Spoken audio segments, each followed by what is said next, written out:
You're listening to Simmering Thoughts, where we serve up slow-cooked thinking on Christian life and theology. I'm your host, Ryan Akers. This week, we begin the end of our Anthropology series, a two-part episode that deals with man being an integrated being. Last episode, we were talking about man being made out of parts. This week, we're going to put all the parts together and see how being made as integrated reflects in Christian life. So, it is time for you to grab your favorite beverage, grab your favorite seat, and sit back and enjoy slow-cooked thinking on Christian life and theology.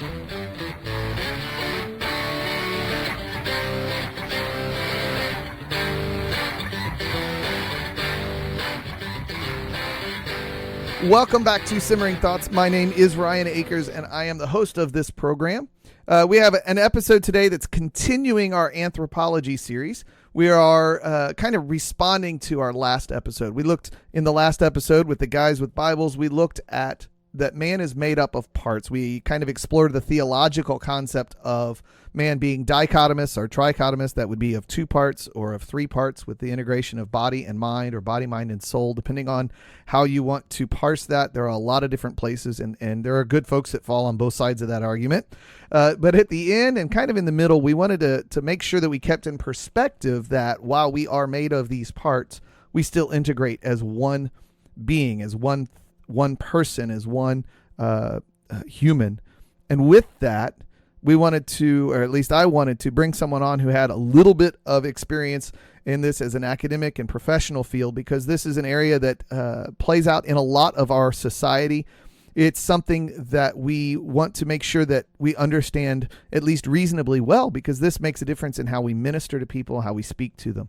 So today we're going to talk about man being integrated. And to do that, I have a guest. He has done the academic work. He's a professional in the field of mental health. His name is Dave Hughes. He's one of my Twitter friends. We communicate quite regularly on Twitter, as do many of you with me. I get my guests off of Twitter, as you all know, but I don't necessarily get my topics, even though this is kind of related to a Twitter conversation we had. This one is kind of spinning it in a different direction from I think where the original tweet was taking it. But at the same time, it's an important conversation. So Dave, welcome to Simmering Thoughts. If you could go ahead and introduce yourself to the audience. Thanks, Ryan. Yeah, so like you said, I work in the field of mental health. I'm a licensed professional counselor associate and specifically a trauma therapist. This is actually career number 2 for me. Career number 1 was I was in the Army on active duty for 15 years, which is a lot of the impetus to go into. It was either going to be vocational ministry or working in trauma after the military. I have a very modest theological education. And when I say very modest, I mean like my undergrad was at Liberty Online, the BS in Psych with a Cognate in Christian Counseling. And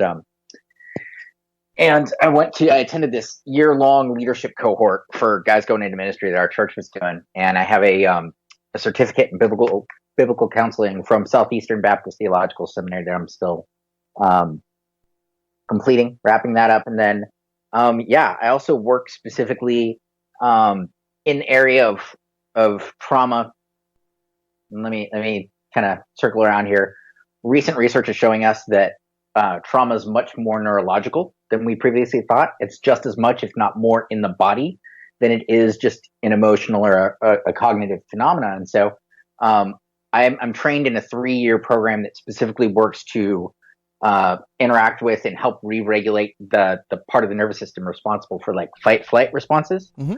So anytime we talk about the human experience and how we address human problems from a clinical lens, I'm very much in the camp of it's not that clear. Some stuff that we think of as emotional is largely physiological. Some stuff that we maybe think of as being primarily physical is also a psychological and volitional. So, that was wordy. That's okay. I think this topic's going to necessarily lead to that, and that's okay because we can then take it. Once we get to the wordy, we can take it back and simplify. So, yeah. But so all that to say, we, as a jumping off point from last week, I guess, is probably a good place to start. So in terms of, is man a dichotomy or a trichotomy? From my perspective, no idea. That is about as clinical and scientific as I can get right there. Right. Man is complex. Man is a fantastically, amazingly designed creature, and I would say it's not always as clear cut and dry. So let me throw an example at you. Our emotions, which we tend to think of as largely an internal phenomena, where from either a dichotomous or trichotomous point of view would you locate our emotions? I would tend to place emotions more on the side of the psyche than I would in terms of the body itself. But at the same time, I also know that my emotions are highly driven by my adrenaline level because I sense that. I can feel my adrenaline move up and down through the day. It's something that I was trained in after having to deal with a trauma. And so I've learned how to understand when my adrenaline spikes and what that feels like. And so I know that is a body thing, to the point that now, I live right next to an amusement park. I've said that many times on the podcast, and I don't ride the roller coasters anymore because of the adrenaline spike. My body, when I feel adrenaline spike, I express or I feel it as a rage rather than as a thrill. And this is something that's started since I was 35 or so. And the same thing happens when I go to the nurse and they try to take blood. The needle hits my arm, the adrenaline spikes. I get angry. I'm not angry at the nurse. I'm just angry. Right. And that response tends to take me to the idea that there's a lot more to physiological with our emotions than there is necessarily that we would think of or that we're trained to think of. The poets certainly don't take it there. And a lot of times we take our cues of emotion through the world of literature and through the world of the arts. And that's where we think of it as a mental thing rather than as a physiological thing. And just from my personal experience, I'm learning that that's not the case. Granted, I'm anecdotal and not data, but at the same time, it's certainly a clue to make me think differently. Yeah, for sure. And so you're right on with the with it being physiological. So there's a nerve, for example, in the body. It's called your vagus nerve. It goes from your brainstem to your stomach, and 80% this nerve is responsible for our felt sense of safety. Mm-hmm.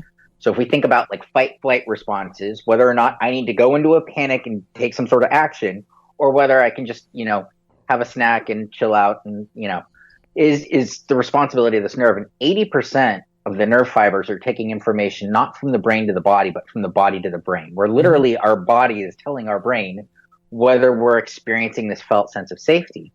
And so to an extent, emotion is interpretive phenomena. So when you feel what we would call in a neurological sense activation, right? That's not necessarily fight flight, but it's any type of I need to get up and do stuff, right? Your body is summoning energy up to go take action. That physiological experience gets interpreted in a certain way.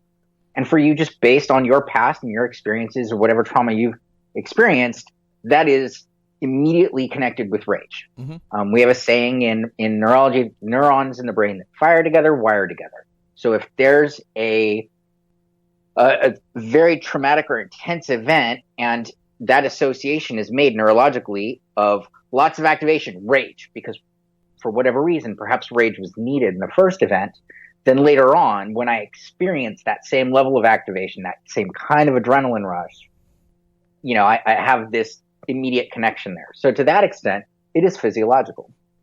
But then we've also got, there are other researchers out there who've pointed to the cognitive and belief components of emotion. So, for example, a guy named Albert Ellis pointed out that it's not really an action that summons up emotion in us. It's our beliefs and automatic thoughts about the thing.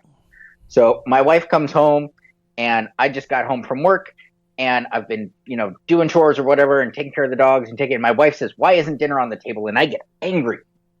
I didn't actually get angry because my wife said, "Why isn't dinner on the table?" I got angry because there was a whole bunch of middle stuff in there that said, she's being inconsiderate. Doesn't she know how busy I've been? Why is she rushing me and making demands when she comes home? There's a piece of this too that's the beliefs we bring in, we may not even be thinking about in the moment. So if we look at emotions as interpretive phenomena, that are part physiological, part belief, and not always something that's subject to volition, to will. It gets harder to place even something as basic as emotion as being in one of two or three categories. You know what I mean? Yeah. Yeah, definitely. Just that idea of the rage, as you were mentioning that, I'm kind of sitting there thinking, oh, great, I'm going to be in a therapy session here, because the big, the first just absolutely massive trauma I had, and I've mentioned this on the podcast, it keeps coming up a lot on the podcast because of the topics we're talking about, was my brother dying when I was 10.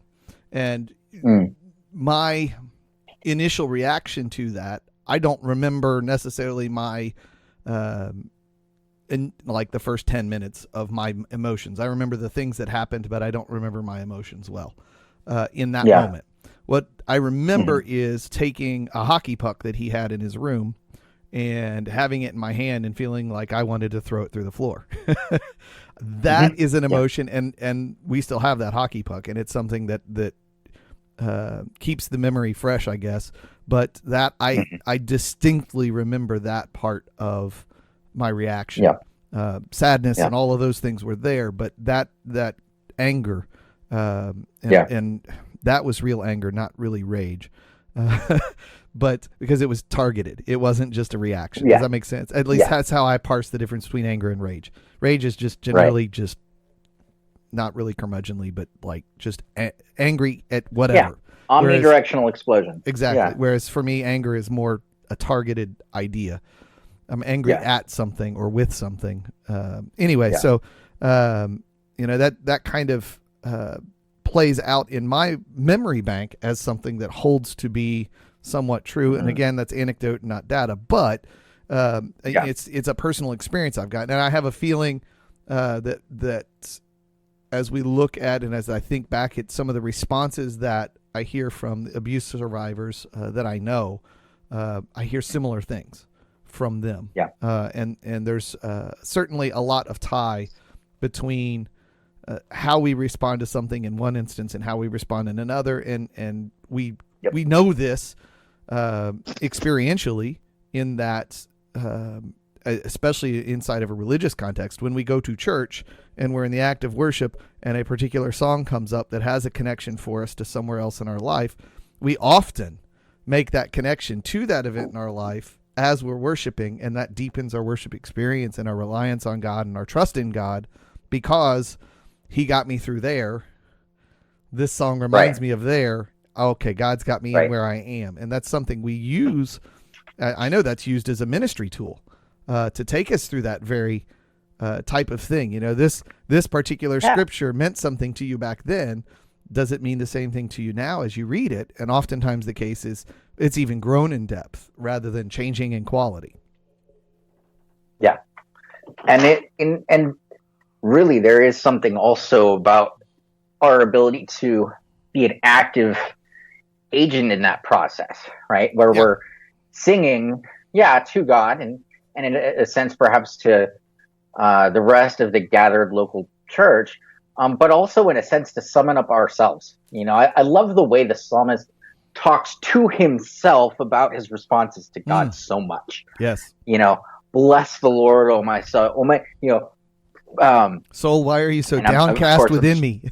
Why are you so downcast? You know, I'm gonna put your hope in God. He's talking to himself, and certainly in our worship too, we have both these kind of components going, where there is my association with and the stuff that's bringing in all of these same experiences and responses that I had either maybe during the last time that I heard that worship song or whatever, but also me interacting with my experience, right? Which is an important kind of component to that too. So this, when I said, and I think we had briefly talked on Twitter about this, when I start to talk about life as integrated beings, this is where I would say, whether we're talking, and we can get to mental health problems here and whatnot, but even experiences like how I have an emotion or how I worship doesn't just fall within one category, right? Where it's we've got my will, my volition, the I. That is that when we were talking that ghost in the machine. That Right. no matter what scientific, neurological, psychological part of the community you're part of, there's this phenomena that we cannot deny, and this is where I have a really hard time believing that every evolutionist out there doesn't have some moments of doubt where they're like, I don't know, because we can't point to the actual seat of consciousness. The Right. I that is saying I am, it's something other than, like, there's the neurons going, and there's a sense that, and there's all the biology and the physics, and there's something else that happens there. Right. Where, and we can't quite explain it. In terms of fully understanding the nature of consciousness. And so when we talk about that part, our essence, that I that's there, and we talk about the physiology, and we talk about the will and the volition, we can't set any one experience, like an emotion or worship, just into one of these categories, you know? I'm really kind of word vomit. So well, when you said that, the integration part, and especially tied to worship, it had not clicked in my mind. I wish I had this thought last week, but it clicked in my head. What's the greatest commandment? Love the Lord your God with what? All your heart, all your soul, and all your strength. Yep.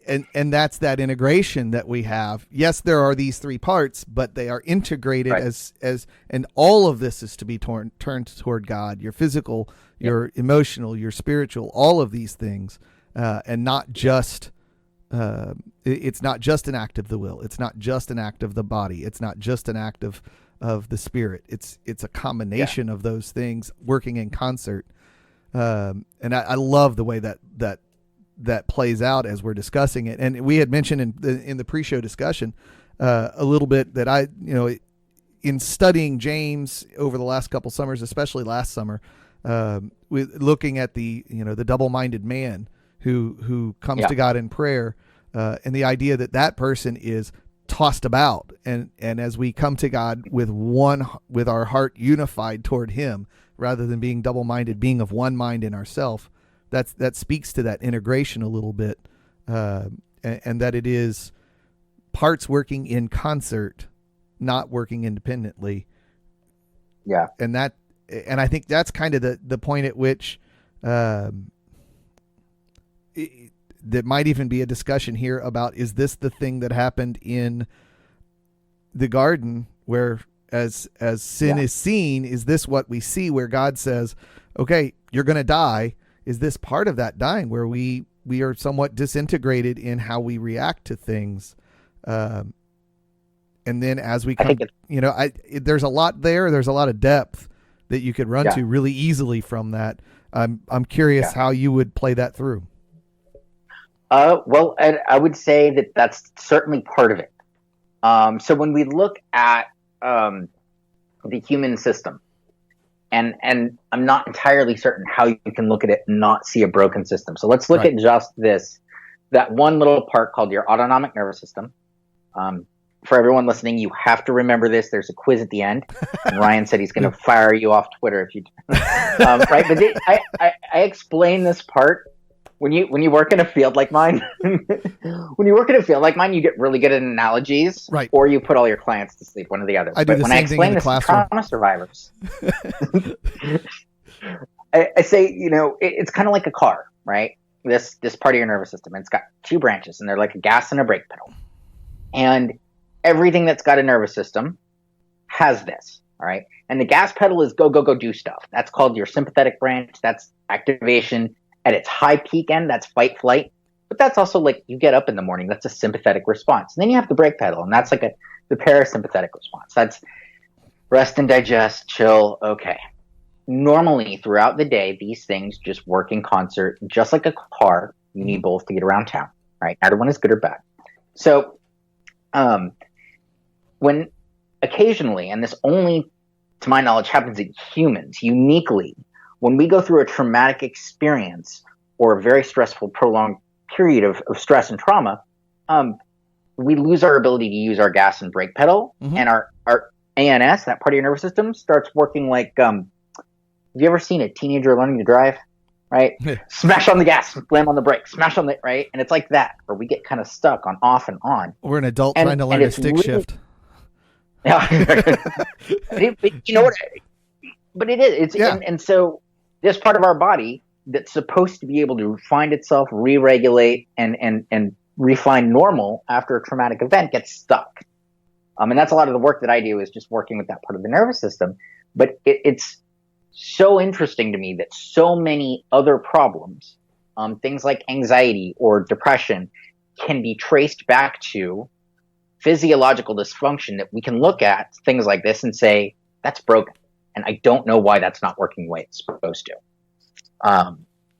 Where in my dogs, that doesn't happen. When they experience a lot of activation, I don't know if you've ever seen a dog do this after they're really excited, they stop and they shake.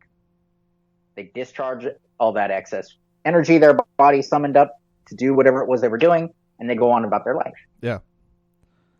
So it really is a component. Now, I don't know that I'd say that's the sum and total of what our brokenness is, but I think that when we see the human being as an integrated being, sin leaves the realm of then being simply, and I know we're not, at least I know from talking to you, right? Neither one of us is Pelagianist, right? Neither one of us would say sin simply equals bad behavior. No. So the fight against sin is stop doing the bad things and start doing the good things. However, we sometimes can limit ourselves in understanding the scope of depravity and of the effects of sin and brokenness, the effects of the curse, in kind of sheltering it all off into the internal world, which then sometimes leaks over and we can attribute things like cancer to the fall, but we don't often think about complex phenomena like mental health issues as being, this is the whole system is broken. All of it is broken. Right. So, and that's one spot where I think a lot of pastors and really, I'm just going to say believers in general, average pew sitter Joe, we are in, because of the nature of Christian community and the nature of what we're called to be as a body, we are to, what's Galatians say, 6, whatever, 1 or 2, I can't recall. One's saying you who are spiritual, the other one says carry one another's burdens. Well, what else to carry someone's burden? The most important time to be doing that is in trauma. And as we do that, we have moments to speak to each other, pulling Colossians in with songs, hymns, and spiritual songs, and spiritual wisdom, reasoning through Scripture what we see before us. And so many of the responses in the hurt, the church hurt that we hear described on Twitter, there's an actual hashtag church hurt. So, this is a real phenomenon that people are experiencing. So as we take that idea of what that is, I think oftentimes it is a failure to recognize this integration and to recognize the complexity of what's going on, that you can't just take one verse as a Band-Aid and put it over this hurt. And it's not even like a Tylenol pill that you can take that will relieve some of the hurt. We can't do it that way, because how I interpret, how I shouldn't say how I interpret, but how that verse applies through my experience is going to be at least a slight turn in angle from how you might experience that exact same verse. The wisdom and the truth is still there, but how it applies to my understanding is going to be necessarily different, because different inputs, different outputs. That's the nature of the beings we are. And as we come to unify around Scripture, that it's the scriptural thinking and the depth of scriptural thinking, the patience of scriptural thinking that helps guide through those traumatic moments. And sometimes that is understanding, being the fourth of Job's friends who sits there and listens to the whole thing quietly for several weeks before he says anything. Sometimes that's what it is. Job's friends would be those church members who do church hurt because they didn't listen well and they weren't patient. They didn't see the integration of the whole system. That's where I think the practical, we're discussing, you're certainly in a much more detailed level than I am. For me, it's largely theory and reacting. But, even then, this is the phenomenon that we see so much hurt in the church from. And I think there's a lot of good ministry gone wrong in how we approach this, and not necessarily pastoral ministry, but I would think specifically as we look at the reaction of the church to abuse, current topic that's all over the place, not just sexual abuse, but also spousal abuse, spiritual abuse from other people, spiritual abuse from within that body or another body that has been in the past. How a pastor ministers in those moments is key to the healing process and is really important. And there's so many pastors that are just not equipped. They do not understand even the beginnings of this because they've not explored it.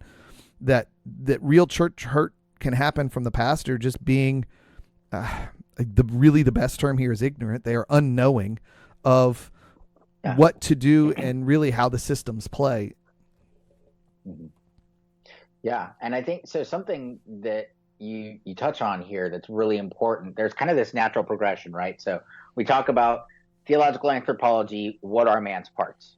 We talk about, okay, so there's one man and all these parts are integrated, and the phenomena of life that I'm experiencing, whether it's an emotion or it's worship or it's trauma, don't neatly compartmentalize into any one of those integrated parts. Well, then we kind of progress to, okay, so when the problems of living come up, whose problem is this? Whose jurisdiction is this? Whose baby is this? And that's where I think we often, a lot of church hurt, a lot of the experiences where we're seeing hashtags like Church 2 and SBC 2 and Church Hurt, and a lot of the stories I hear from people in there, and I'm thinking through this with kind of two brains, two hats on. There's clinician trauma therapist Dave brain, and then there's just Dave as follower of Christ, right? As someone who's experienced church hurt and probably has, if not will be at some point, the church of somebody else's church hurt. If I'm the nearest sinner to you and spend the most time around you, I stand a really good chance of sinning against you. Sorry. Yeah. That's the way it goes.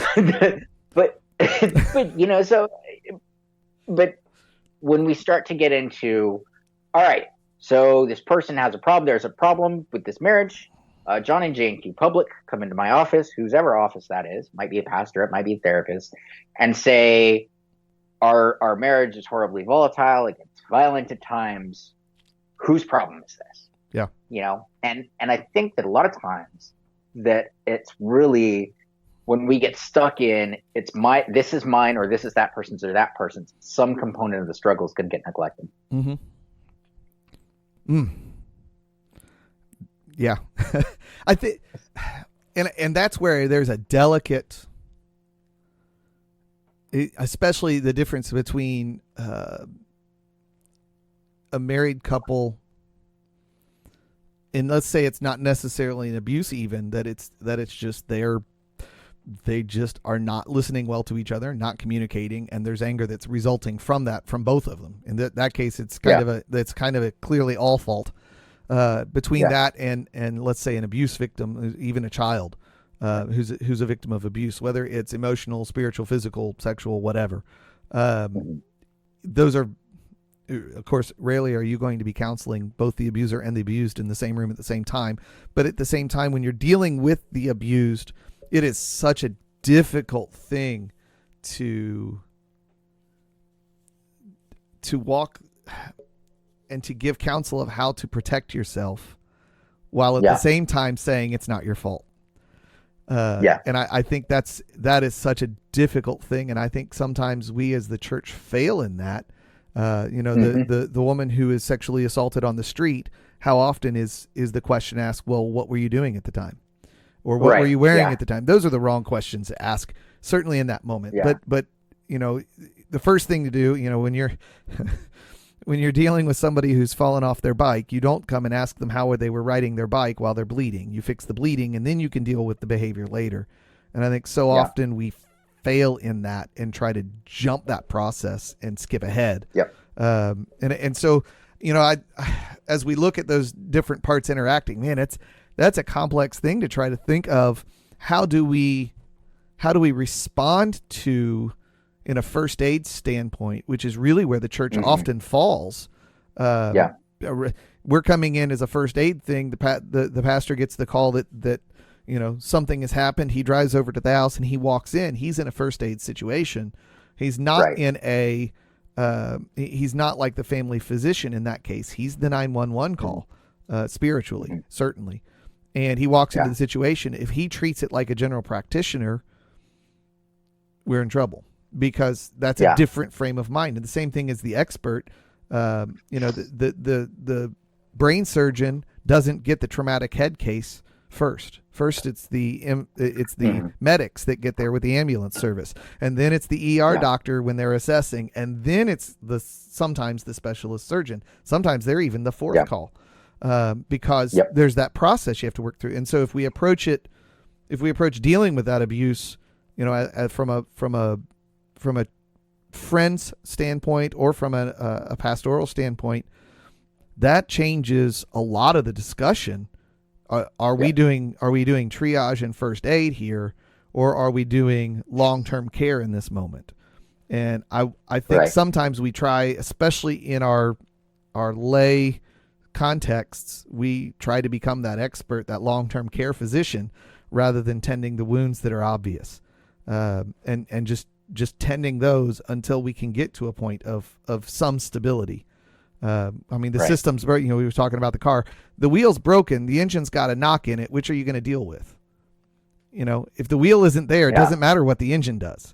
You first fix the wheel. Now we're going to go. Let's go look at the engine. It's running a little bit, but there's a knock. Okay, why?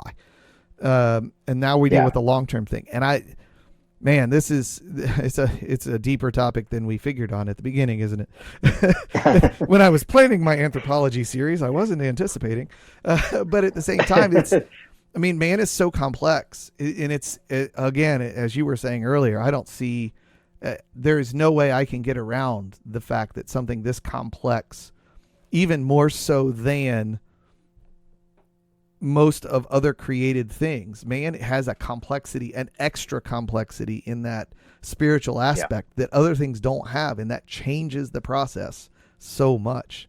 It's mind-boggling. My head's spinning.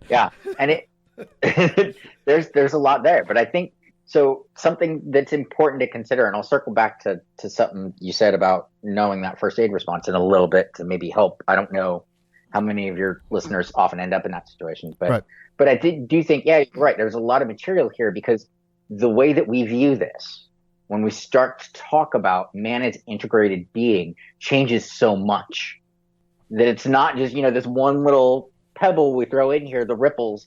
You see it played out elsewhere. We talked about, or you all talked about in the last episode, transhumanism as a thought. And so if you're listening to this now and you didn't listen to the previous episode, go back, listen when you get a chance to Ryan talk with the Bible guys.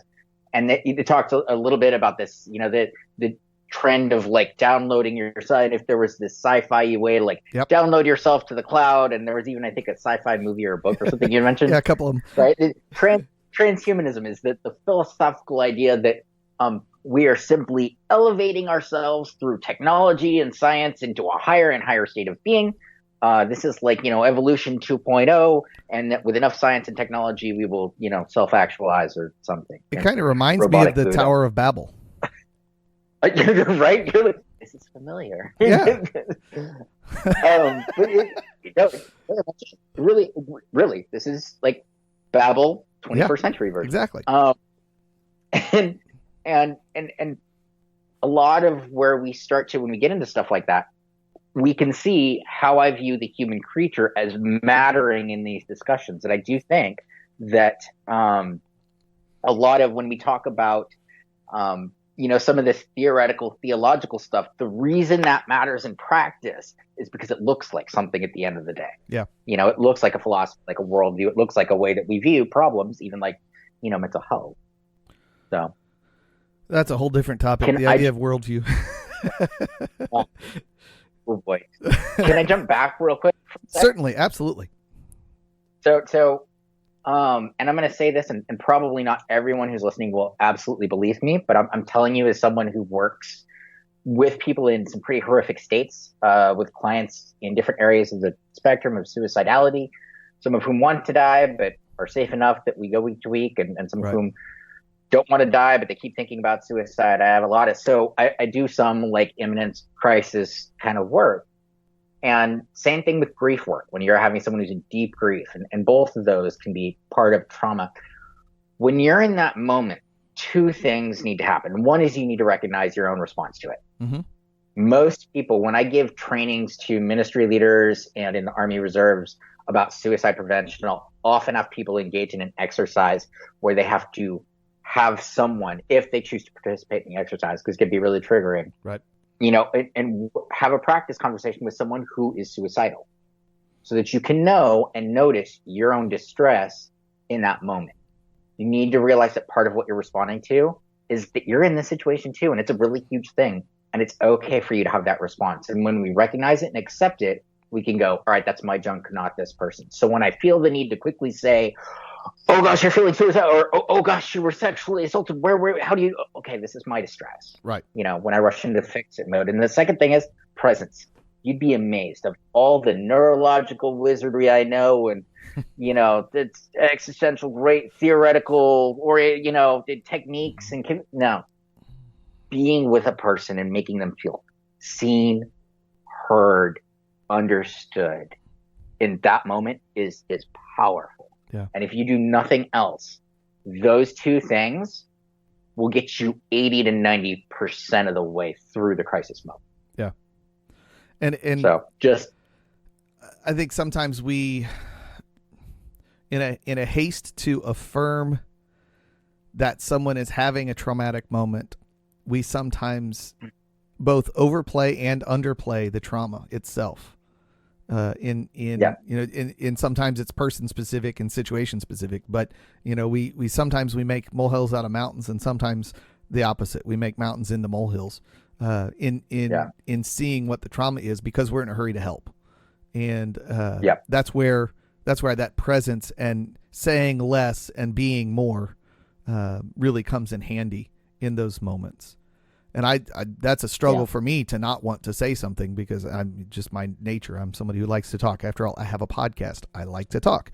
That's not necessarily I enjoy hearing my own voice, but I do like I like to be able to help. When a trauma happens, it's interesting to me to watch the phenomenon of the internet posted video of some heinous event. Whether it's, I watched one the other day that was 3 girls beating on somebody. Somebody's sitting here filming 3 people beating on somebody else, and they're not getting engaged. I mean, it's like, really? It could be 3-2 if you put down the phone. Yeah. And I think about that, but then I think about situations where I've been in the immediacy of a trauma situation, and it's not, huge, but like a car wreck, or one time when I was in high school, early high school, we were at a store, and a girl ran around a corner and hit the edge and busted her knee open and is bleeding everywhere.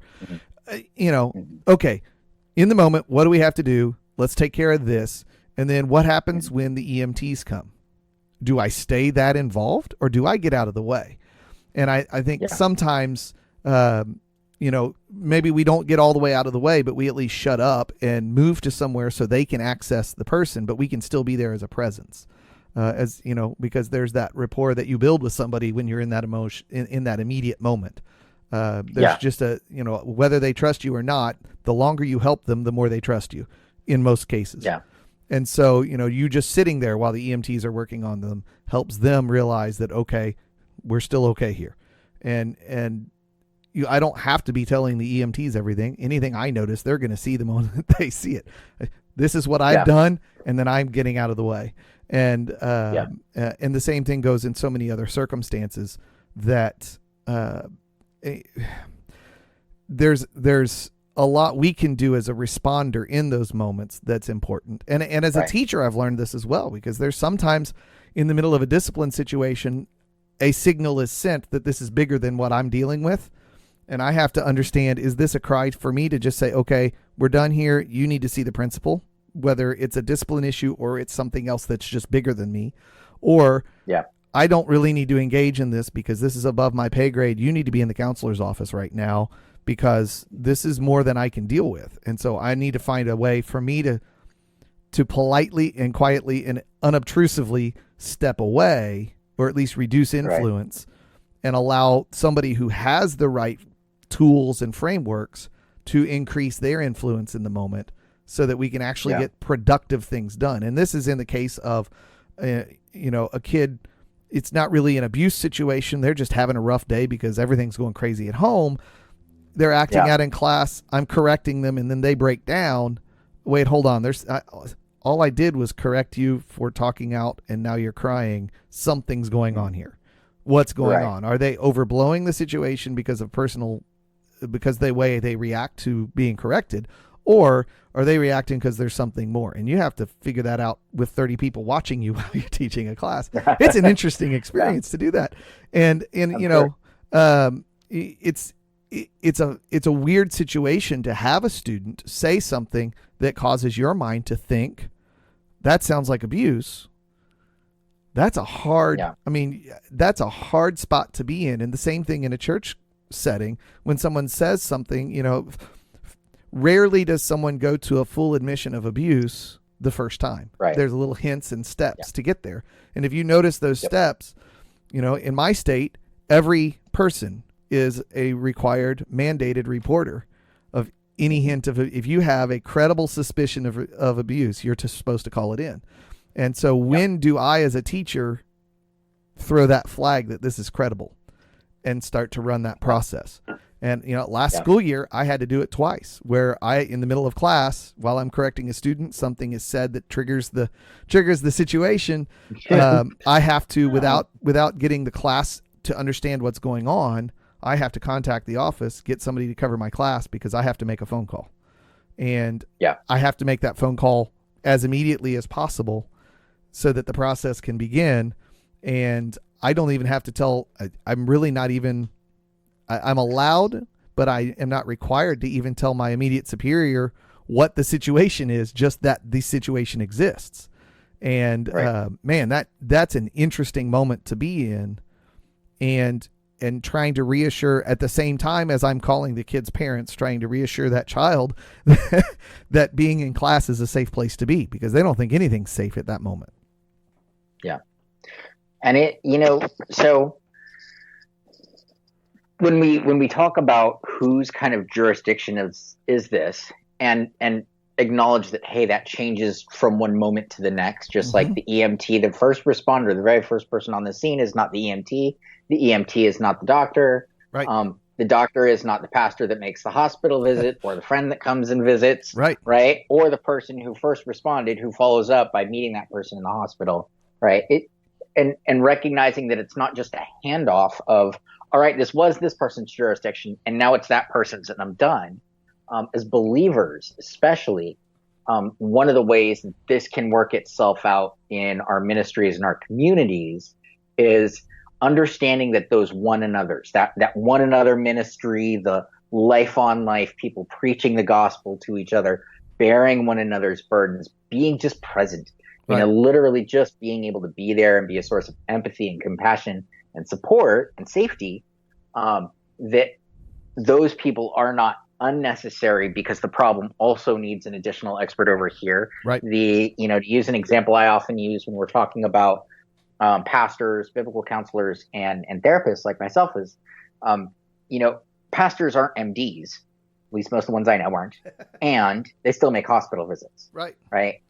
So when we see the human condition is being integrated, and the human problem is also having these integrated components, then all these pieces really are necessary. That that makes me, in my mind, just thinking of that, the wisdom of the hospital chaplain being there, even in situations where someone doesn't have that spiritual connection with a chaplain or a religion, even for that matter. Sometimes that connection, I see potential downfalls of it and potential errors and things that can happen, but at the same time, there's a great amount of good that can be there, whether it's necessarily in the frame of immediate conversion conversations, which it shouldn't be in those moments necessarily. That is an aspect of it, but it's not, sometimes the primary thing is to make sure the person's still alive. Dead people don't convert very often. So last I checked. And so, there's a lot of that aspect to it, and we spent a good bit of time, I think, looking at those practical aspects and the more ministry based responses. I think partly because it is a practical thing for so many people, and this is something we all have to. We can go through life without understanding this, but we can go through life better with understanding it, and we can do a better job of being that one another to someone else if we have at least a basic have thought about the idea that we are made of parts, but those parts are integrated, and there's a unification between those things. There's I don't want to say that's the reason that prayer works, is because it's a unified thing, and God works through the fact that we're unified, and the fact that we have these parts that are unified. God works through that to be a part of the answer of that prayer. It's the act of, we all understand this feeling when you're in that immediate moment, and you're feeling this, the one who's under distress. If you're the one who stops and prays, even if it's for yourself, there is a calming effect to prayer in those moments. Whether that is God immediately in that moment dispensing to you grace, or whether that is you recognizing that there is a God, I am not that God, and I need to be in front of that God, praying for his relief of my situation. Those are both possible at the same moment. I'm calming because I know who God is, and I can rely on, what's the line? God is my rock, in him I take refuge. So I run to the rock in that distress, and it calms me knowing who God is, that he has my my best. That's the end of what Romans 8 there. Nothing's going to separate us from God's love. You can't break that. And so I take comfort in that. Now I calm down. Okay, now my adrenaline level changes, my heartbeat changes, my blood pressure changes, and as a result, I don't bleed as much.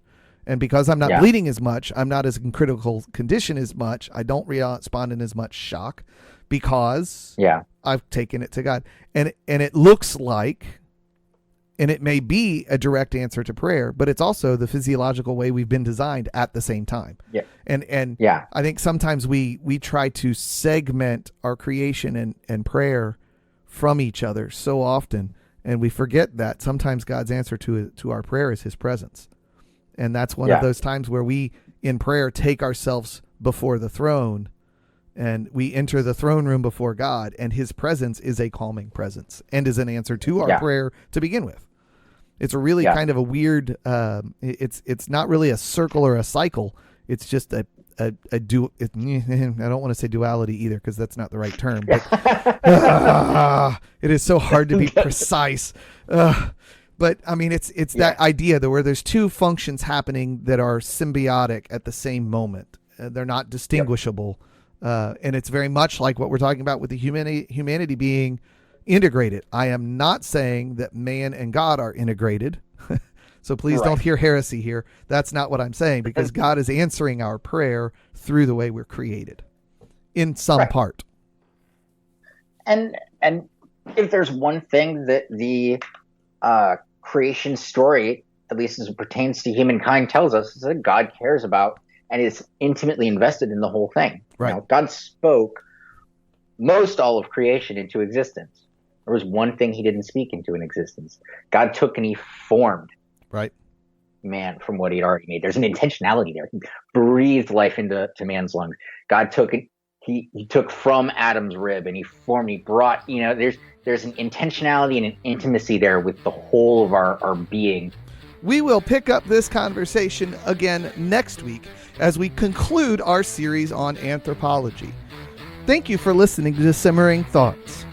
If you've not already done so, please go subscribe to Simmering Thoughts at your favorite podcast catcher. Join the conversation by joining our discussion group on Facebook at Simmer Thoughts. You can also find us on Instagram and on Twitter at the same handle, at Simmer Thoughts. You can send an email to simmeringthoughts@gmail.com, and you can follow me on Twitter at BandmanAkers. Thanks again for listening to Simmering Thoughts, and we pray that you have a great week in the Lord.